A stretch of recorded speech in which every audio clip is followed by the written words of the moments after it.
Yes, friend. Good morning. I'm passing TG science from mission academy Bandalpur बैडी। आज हम discuss करेंगे class 8 math chapter 10 exercise 10.2।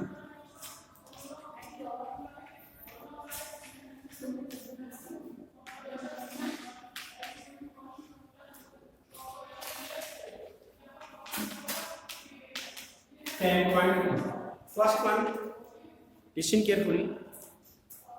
Very directly, you know, very directly,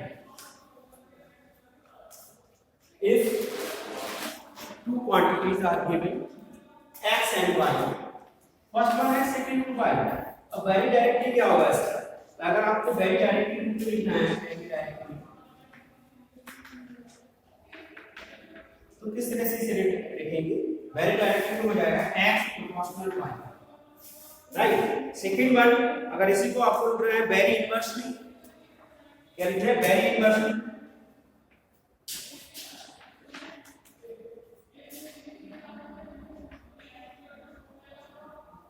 तो इन्हें कैसे लिखेंगे? Very inversely. तो आप वेरी इनवर्सली लिखेंगे x proportional 1/y। It means ये वेरी इनवर्सली है, ये वेरी डायरेक्टली है। इन्हीं से रिलेटेड आपको एक्सरसाइज में क्वेश्चंस मिलेंगे। हम एक्सरसाइज स्टार्ट करते हैं। इनका दोनों का ध्यान रखना पड़ेगा, वेरी डायरेक्टली क्या है और वेरी इनवर्सली क्या है। जैसे कोई भी दो आपको क्वांटिटीज दिए x एंड y, तो x और y को अगर वेरी डायरेक्टली शो करें तो x प्रोपोर्शनल y लिखेंगे, और वेरी इनवर्सली शो करना है तो x प्रोपोर्शनल 1/y लिखेंगे।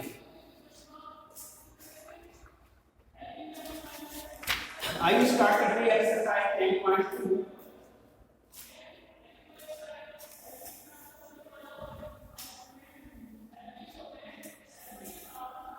क्वेश्चन नंबर फर्स्ट में है कि x एंड y को क्वांटिटीज गिवन है। ऐसे ही क्वेश्चन नंबर 2 में x और y की वैल्यू पूछी गई है। जैसे फॉर एग्जांपल ए में देखिए क्वेश्चन नंबर 2 का ए, राइट दिस, ये पार्ट इस तरह से लिखा हुआ है x दी और ये y क्वांटिटी दी है, राइट। अगर इसमें एक नंबर अननोन है लाइक दिस, ये क्वांटिटी y को 4 है, x अननोन है, तो x क्वांटिटी वो अननोन है, तो आप कैसे फाइंड करेंगे? ऐसे ही आप देखें लास्ट में इसमें देखेंगे ये अननोन है, और लास्ट में इसको आगे बढ़ाएंगे तो एक्सपोनेंट 36, फिर इसमें क्या y अननोन है, फिर 12 है, इसमें क्या अननोन है, तो क्या लास्ट में दिया हुआ है कि क्वांटिटी दोनों क्वांटिटी दी है, इसमें 32 और 9, अननोन क्वांटिटीज हैं, उनको आप क्या मानेंगे? जैसे यहाँ पर x मिलते हैं तो x मिलेगा, जैसे आपको इसमें x की वैल्यू फाइंड करना है, हम लिखेंगे x अपॉन, इसमें किस तरह से आप लिखेंगे? देखिए यहाँ से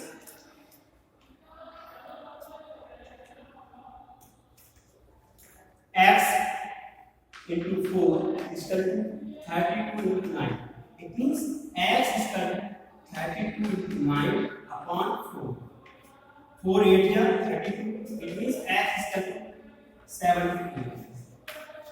इसी तरह से आप यहाँ देखिए, यहाँ पर ये अननोन है तो इसमें y लिखेंगे, तो 36 upon y और 36 into y हो जाएगा, इसका क्या होगा? 32 into 9 हो जाएगा, it means y इसका हो जाएगा 32 into 9 upon 36। 9 हो जाएगा 9 4 36 और 4 हो जाएगा 4 8 जाएगा, it means y इसका कितना हो जाएगा? इसी तरह से हम इनकी वैल्यू फाइंड कर सकते हैं। बाकी बचे हुए जितने सेकंड के पार्ट हैं x और y की वैल्यू और फाइंड कर सकते हैं। 10.2 का सेकंड का फर्स्ट 72 8, राइट। अगर थर्ड वन इसे देखिए, ये अननोन वैल्यू इसे x मान लेते हैं, x 12 इसका 32 into 9, क्योंकि लास्ट में दोनों क्वांटिटी दी है x और y को दोनों से कंपेयर करेंगे, x इसका कितना हो जाएगा? 32 into 9 upon 1, जैसे 4 3 या 12 और 8 जा 3 1 या 3 3 या 9, it means x इसका कितना हो जाएगा? 24। ये आपका क्वेश्चन नंबर 2 की। नेक्स्ट वन, बाकी पार्ट इसके डू सेल। नेक्स्ट वन क्वेश्चन नंबर 4 देखिए, थर्ड में डू सेल सॉल्यूशन नहीं है, थर्ड में खाली बताना है।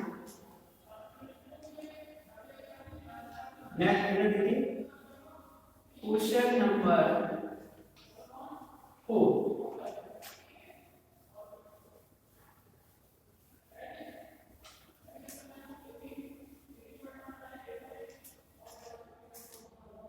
Question number 4. If 40 men can finish job 12 days, how many men should be employed to finish the job 8 days?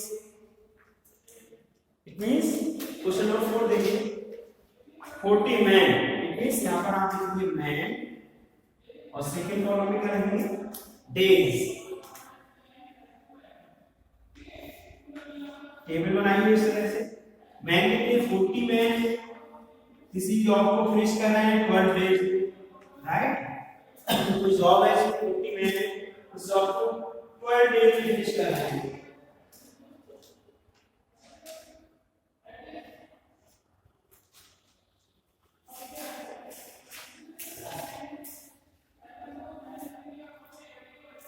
Man है किसी वर्क को कितने डेज में 12 डेज में। How many man should be employed to finish the job in 8 days. It means job तो वही है लेकिन नंबर ऑफ मैन्स आपको बताना है और नंबर ऑफ डेज की संख्या कम कर दी गई है। इट मींस 8 डेज में तो इसके एक्स मानेंगे हम क्वांटिटी को। क्वेश्चन ये है अगर कोई वर्क करना है इसको 40 मैन वर्क करते हैं 12 डेज में, अब मैन की संख्या बतानी है अगर वही वर्क हुए 8 डेज में फिनिश कराना है तो सीधी सी बात है आप डेज की संख्या कम करेंगे तो नंबर ऑफ मैन्स की संख्या बढ़ाएंगे। जैसे कोई भी वर्क करा रहे हैं आपको पता है कि वो वर्क 12 डेज में कंप्लीट हो रहा है, कितने लोग कर रहे हैं 40% कर रहे हैं। अब आप चाहते हो समय से पहले कंप्लीट हो जाए तो नंबर ऑफ पर्सन की संख्या बढ़ानी पड़ेगी। इट मींस इसको कैसे सॉल्व करेंगे 40 into 12 is equal to x into 8। It means x is equal to 40 into 12 upon 8। 8 5 जा। It means x is equal to 16 men। Next one question number 5 देखिएगा 5 भी इसी तरह से करेंगे। क्वेश्चन नंबर 5 देखिए A hostel enough to food feed 160 students for 90 days। एक hostel के अंदर जो फूड स्टोर है वो 90 दिन के लिए हो जाता है। कितने स्टूडेंट 160 स्टूडेंट के लिए। How long would food last if 3 were 20 more students in the hostel। It means जो फूड है वो 90 डेज के लिए है 160 बच्चों के लिए, लेकिन उसमें क्या होता है how long would food last if 3 were 20 more student hostel। if how long would the food last if there not 3 sorry there were 20 more student hostel। मतलब पहले 160 बच्चे थे 20 बच्चे और आ गए तो 180 पर स्टूडेंट हो जाएंगे। इट मींस आप यहां लिखेंगे स्टूडेंट और डेज और नीचे डेज लिखिए। टेबल बनाएंगे। इट मींस फर्स्ट वन 160 है तो 90 डेज के लिए गाइस। अब इसमें क्या कहा गया है 20 स्टूडेंट और आ गए हैं तो 160 प्लस 20 कितना हो जाएगा 180 स्टूडेंट और जो अननोन क्वांटिटी है इसको x मान लीजिए या माइनस।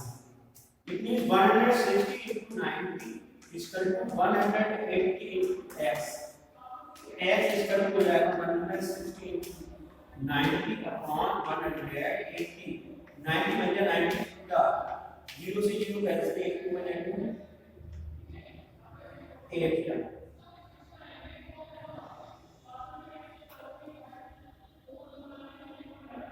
यस यहाँ 90 पूजा हो जाएगा तो 0 नहीं आएगा, राइट। ये 0 नहीं आएगा 90 और ये हो जाएगा 80 डेज। 0 कैंसिल नहीं होगा यहाँ पर। It means x equal to 80 days. ये आपका आंसर। इट मींस इस हॉस्टल में 160 स्टूडेंट के लिए फूड था 90 डेज के लिए, और जैसे उनकी संख्या बढ़ेगी स्टूडेंट बढ़ेंगे हो जाएगी 25 स्टूडेंट और आ जाएंगे, तो नंबर ऑफ डेज कितने के लिए रह जाएगा फूड ओनली 80 डेज के लिए। नेक्स्ट क्वेश्चन नंबर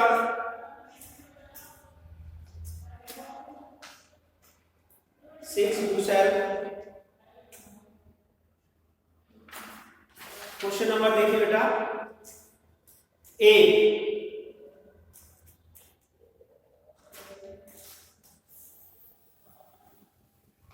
कुछ क्वेश्चन खुद करेंगे कुछ हम करेंगे। Question number A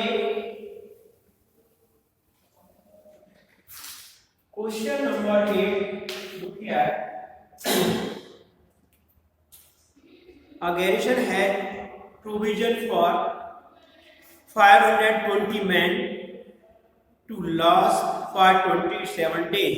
How many men must be transferred to another garrison so that the same would last for 30 days? It means यहाँ पे एक man और next one days। Same question है, लगभग एक जैसे क्वेश्चन है।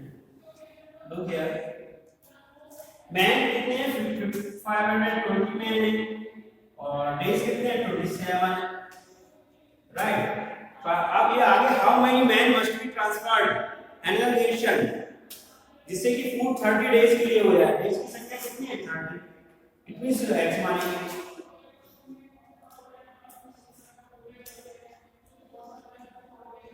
520 into 27 is equal to x into 30। x is equal to क्या हो जाएगा 520 into 27 upon 30, 0 से 0 कैंसिल, 3 बन जाए 3 9 27। It means x is equal to जाएगा 52 into 9। तो आपका क्या आंसर कितना आएगा 52 into 9 to 468 मैन। ये है क्वेश्चन नंबर आपका ए।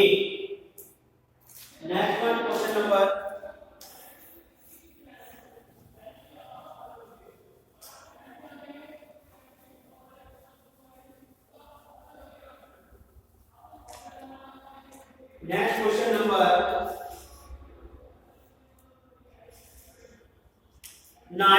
do sell, ओके 9 क्या है इसको आप खुद करेंगे, 9 इजी है, एक्सप्लेन कर दे रहा हूं। Our factory requires 30 machine produce 1000 articles in 54 days. How many machine can produce the same number of articles in 39 days. तो जो आर्टिकल्स है उनको आप भूल जाइए, बल्कि मशीन और किसमें आपको रखना है डेज में। चलिए देख लीजिए कैसे आप कर सकते हैं इसे। फाइंड अ फैक्ट्री मशीन यानी कि नंबर ऑफ मशीन और सेकंड लिखेंगे आप डेज, राइट। मशीन और डेज, मशीन कितनी है 30 मशीन है, 1000 आर्टिकल्स को प्रोड्यूस करेंगे, कितनी days 54 days, right. How many machine can be produce same number of articles. अब 39 डेज है, डेज की संख्या कम हो रही है, कम डेज में 1000 आर्टिकल्स का प्रोडक्शन कराना है, तो ये अननोन नंबर ऐसे एक्स मानेंगे, इससे नंबर मैक्सिमम आएगा नंबर ऑफ मशीन। इसका मतलब ये है अगर कुछ 1000 आर्टिकल्स को बनाना है 54 डेज में, तो आप पूरी 30 मशीन वर्क कर रही है 1000 आर्टिकल्स को बनाने के लिए, तो डेज लगना है 54। आप कितनी मशीनें वर्क करेंगी जिससे कि 1000 आर्टिकल्स जो 39 डेज में बने। तब डेज की संख्या क्या होगी तो मशीन की संख्या क्या होगी इंक्रीज होगी। इट मींस आप देखिए 30 into 54 is equal to x into 39। x is equal to क्या होगा 30 into 54 upon 39। 30 बन जाए 33 का 39 और 3 बन जाए 3 8 का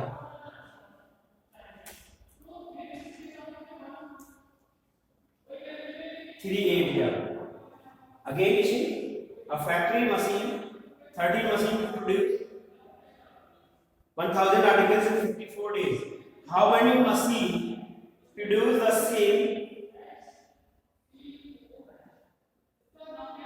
तो मशीन की संख्या कितनी आ रही है? 80, it mean x is equal to 80 machine. देखिए मशीन की संख्या बढ़ गई, राइट, पहले 13 थी अब 18, तभी डेज की संख्या कम हो गई। Next one question number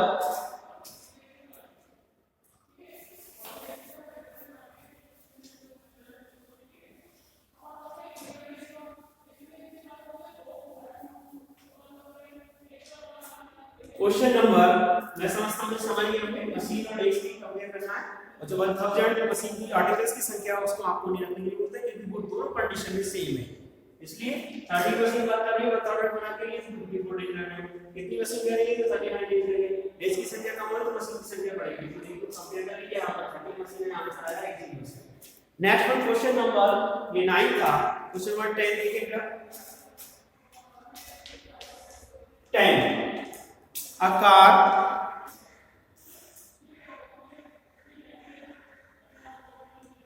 car starting from Delhi takes 5.5 hours to reach Agra by traveling at the rate speed 60 km/h. At what speed should the driver drive to reach Agra in 5 hours? ये कहना चाह रहे हैं आगरा से दिल्ली जाना है या दिल्ली से आगरा जाना है आपको। अगर कोई ड्राइवर किसी कार को ड्राइव कर रहा है, अगर इसकी स्पीड 60 km/h है तो वो टाइमिंग लगता है 5.5 आवर्स लगती है, 5.5 आवर्स घंटे लग रही है। अगर उसे 5 आवर्स में पहुंचना है तो वो गाड़ी को कितनी स्पीड से दौड़ाएगा? इट मींस यहाँ पर जब वो 60 km/h से चल रहा है तो टाइमिंग 5.5 लग रहा है। इसका मतलब यहाँ पर टाइमिंग कम, अब इसने और कम कर दी कि 5 घंटे में पहुंचना है, समय से पहले पहुंचना है, तो क्या करेगा? स्पीड बढ़ाएगा। इसमें स्पीड ज्यादा आएगी तो आप इसे कैसे सॉल्व करेंगे? लाइक दिस, यानी कि टाइम वो भी किसमें? आवर्स में, और यहाँ स्पीड किसमें? Kilometre per hour.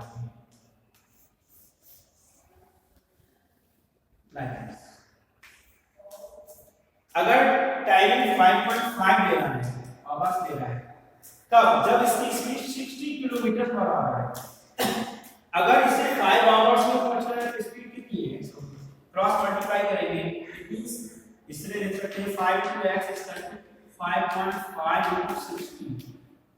ये पॉइंट है, x = क्या हो जाएगा? 5.5 × 60/5, 5 × 5 it means x = 1.1 × 60, it means 66 km/h। ये स्पीड कुल मिलाकर 60 km/h की रफ्तार से चल रहा था, ठीक है। तब टाइम 5.5 आवर लगा, लेकिन जैसे ये 66 km/h की स्पीड से चलेगा तो टाइमिंग कितना? 5 आवर्स लगेगा। Next question number 11, question number 11।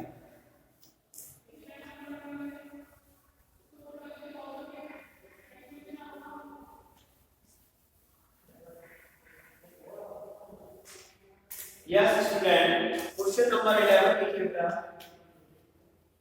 A school has 8 period a day, each 45 minutes duration. It means school के अंदर, अगर आपका स्कूल, आपके स्कूल के अंदर मानिए 8 पीरियड लगते हैं आपके, और ईच पीरियड 45 मिनट्स का है, मतलब पीरियड का समय बीच का जिसमें आप पढ़ाई टीचर पढ़ाने आता है वो समय 45 मिनट्स का है। How long would each period be if the school has 9 period? अब स्कूल वालों ने क्या करिए? 9 पीरियड्स कर दिए, तो जितने टाइमिंग में 8 पीरियड्स लग रहे थे उतनी टाइमिंग में आपको 9 पीरियड्स लगानी है, तो पीरियड्स का जो ड्यूरेशन होगा वो कितना होगा? तो हमेशा ध्यान रखें नंबर ऑफ पीरियड्स पहले 8 थे तो 45 मिनट्स का ड्यूरेशन था पीरियड का, लेकिन नंबर ऑफ पीरियड्स की संख्या बढ़ रही है, इतनी ड्यूरेशन क्या होगा? घटेगा, कम आएगी। तो इसको कैसे सॉल्व करेंगे? यानी कि पीरियड्स और टाइम,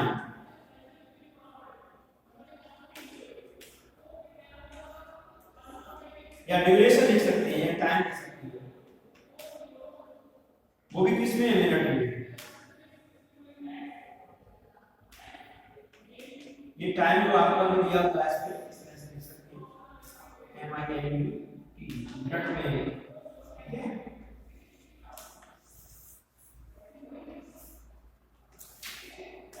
अगर पीरियड्स 8 लग रहे हैं तो कितने मिनट के 45 मिनट लग रहे हैं। अब पीरियड्स की संख्या आपकी बढ़ा दी गई, 9 पीरियड कर दिए गए। टाइमिंग को ही जितना स्कूल खुलता है पूरा टाइम जो भी 8 आवर्स की है उसमें ही पीरियड बनाए गए हैं। यहाँ 8 पीरियड का ड्यूरेशन कितना है 45 मिनट, इसका मतलब एक पीरियड में आपको 45 मिनट पढ़ना पड़ता है।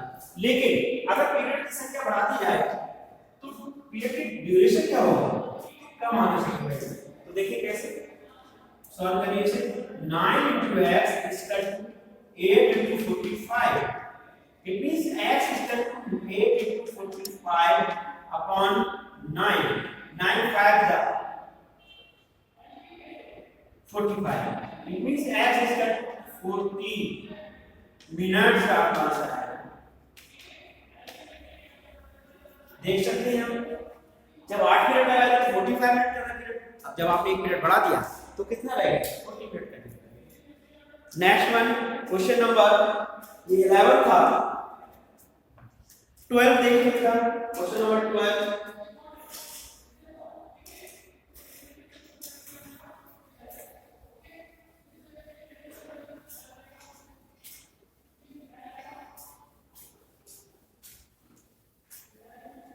Question number 12. 25 kg of wheat last for 30 days in a family of 6 people. It means 25 kg गेहूं का आटा जो होता है वो 25 kg है। 6 लोग उसको 30 दिन में खा जाते हैं। एक फैमिली में 6 मेंबर्स हैं और 25 kg आटा है, उसको 30 डेज में फिनिश कर देते हैं। If 3 guests stay with family for a month, it means आप अपने परिवार पे लागू करके देख सकते हैं इसे। मानिए आपके परिवार में सिर्फ 6 लोग हैं और 25 किलोग्राम आटा है, तो आटा आपके लिए 30 दिन के लिए हो जाता है। बाय द वे अगर आपके घर में 3 मेहमान आ गए और वो भी 1 महीने के लिए रुक गए तो वही 25 किलो आटा आपका कितने दिन के लिए होगा। इट मीन्स यहाँ पर आप देख रहे हैं नंबर ऑफ पर्सन की संख्या जब बढ़ेगी आटा वही 25 kg है तो नंबर ऑफ डेज की संख्या क्या होगी, घट जाएगी। इतने आप समय से पहले उसे फिनिश कर देंगे क्योंकि आपके घर में गेस्ट मिलते हुए आप भी हैं, राइट।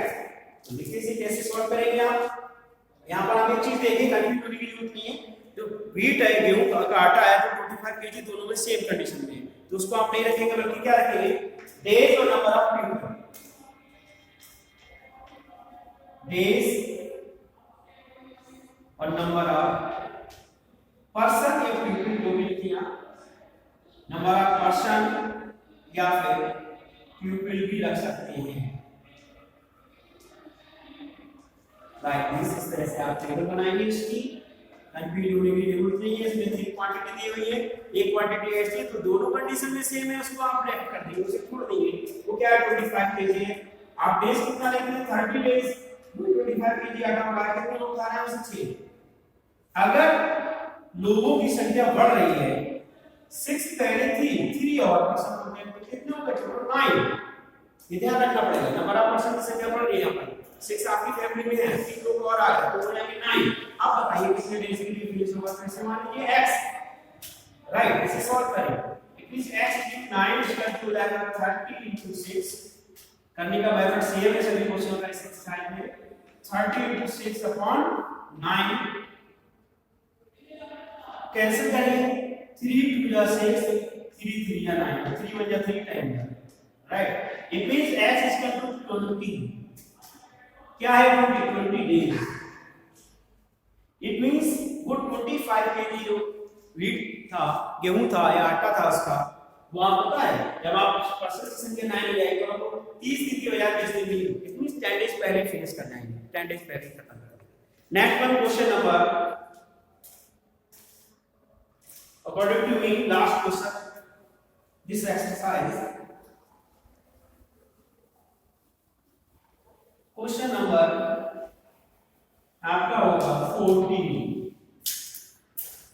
क्वेश्चन को समझिए। 12 pumps can empty water tank in 18 hours.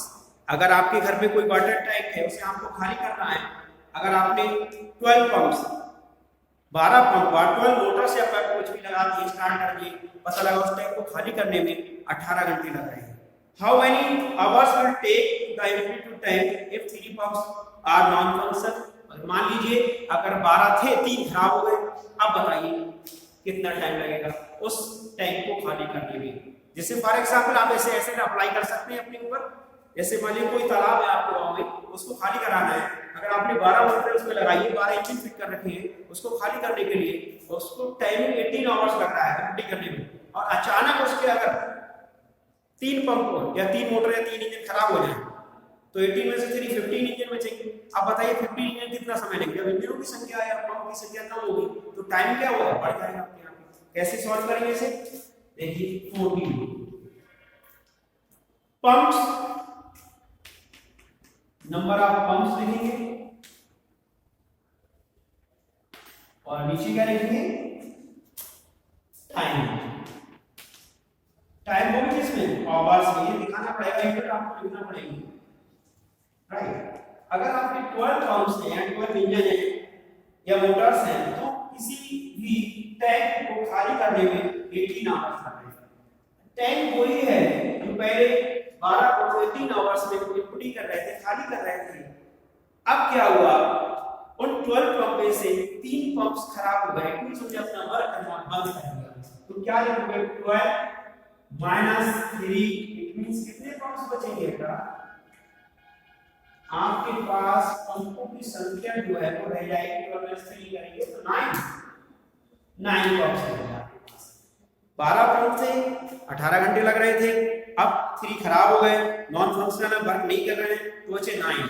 तो टाइम कितना लगेगा, सीधी सी बात है, पंपों की संख्या ज्यादा है तो किसी को एम्प्टी करने में 18 घंटे लग रहे हैं, तो पंप कम करके तो टाइम बढ़ जाएगा. यहाँ पे सोच सकते हैं इसके लिए. तो 9 * x = 12 * 18. इट मींस x की वैल्यू क्या आएगी, 12 * 18 अपॉन 9, मतलब 9 * 18. It means x equal to आएगा 24 hours. Hours 24 hours. It means अगर 9 पंप वर्क करेंगे तो उस टैंक को एम्प्टी करने में 24 घंटे लगेंगे. ये आपका एक्सरसाइज 10.2 फिनिश हुआ. अब हम नेक्स्ट वीडियो में करेंगे एक्सरसाइज 10.3. Thank you.